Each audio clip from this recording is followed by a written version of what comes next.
నిజంగా నేను చెప్తా ఉన్నా, ఒక మనిషి ఏదైనా తప్పు చేస్తే, తప్పు చేసిన ఆ వ్యక్తిని శిక్షిస్తే పోలీసులకు ఎవరికైనా గౌరవం ఉంటుంది. కానీ ఇవాళ జరుగుతూ ఉన్నది రాష్ట్రంలో ఏం జరుగుతూ ఉంది? నీకు నచ్చని వాడిని దొంగ సాక్ష్యాలు వీళ్ళే క్రియేట్ చేస్తూ ఉన్నారు, దొంగ కేసులు వీళ్ళే పెడతా ఉన్నారు. దొంగ సాక్ష్యాలు దొంగ కేసులు పెట్టి ఇల్లీగల్గా మనుషులు తీసుకొని వచ్చి అరెస్ట్ చేస్తూ ఉన్నారు. అరెస్టులు చేసి నెలలు జైళ్ళల్లో పెట్టే కార్యక్రమాలు జరుగుతూ ఉంది.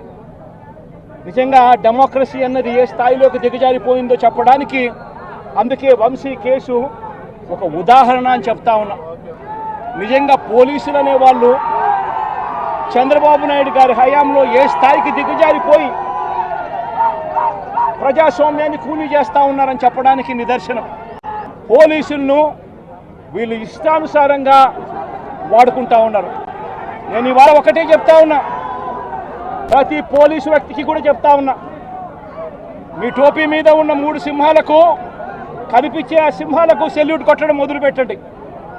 తెలుగుదేశం పార్టీ నాయకులకు సెల్యూట్ కొట్టడం మొదలుపెట్టి, వీళ్ళు చెప్పినట్టుగా చేయడం మొదలుపెట్టి, అన్యాయాలు చేయడం మొదలు పెడితే మాత్రం ఎల్లకాలము తెలుగుదేశం పార్టీ ప్రభుత్వమే ఉండదు అని చెప్పి ఇవాళ ప్రతి అధికారికి కూడా నేను తెలియజేస్తా ఉన్నా. రేపొద్దున మళ్ళీ మా అధికారం వస్తుంది. వచ్చినప్పుడు అన్యాయం చేసిన వీళ్ళందరినీ, వీళ్ళ అధికారులందరినీ, అన్యాయం చేసిన ఈ నాయకులందరినీ కూడా బట్టలోడ తీసి నిలబెడతామని చెప్పి కూడా ఈ సందర్భంగా తెలియజేస్తా ఉన్నాను. ఎవడిని వదిలిపెట్టేది ఉండదు. ఇదే వంశీని అరెస్ట్ చేసేటప్పుడు సిఐ అన్నాడట, నేను 1.5 సంవత్సరంలో రిటైర్ అయిపోతాను అని చెప్పి. రిటైర్ అయిపోయినా కూడా, సప్త సముద్రాల అవతల ఉన్నా కూడా మొత్తం అందరినీ కూడా పిలిపిస్తామని చెప్పి కూడా ఈ సందర్భంగా చెప్తా ఉన్నా. చట్టం ముందు నిలబడేట్టుగా చేస్తాం, బట్టలు ఊడదీస్తాం, న్యాయం జరిగేట్టుగా చేస్తాం అని ప్రతి ఒక్కరికి కూడా తెలియజేస్తా ఉన్నాం.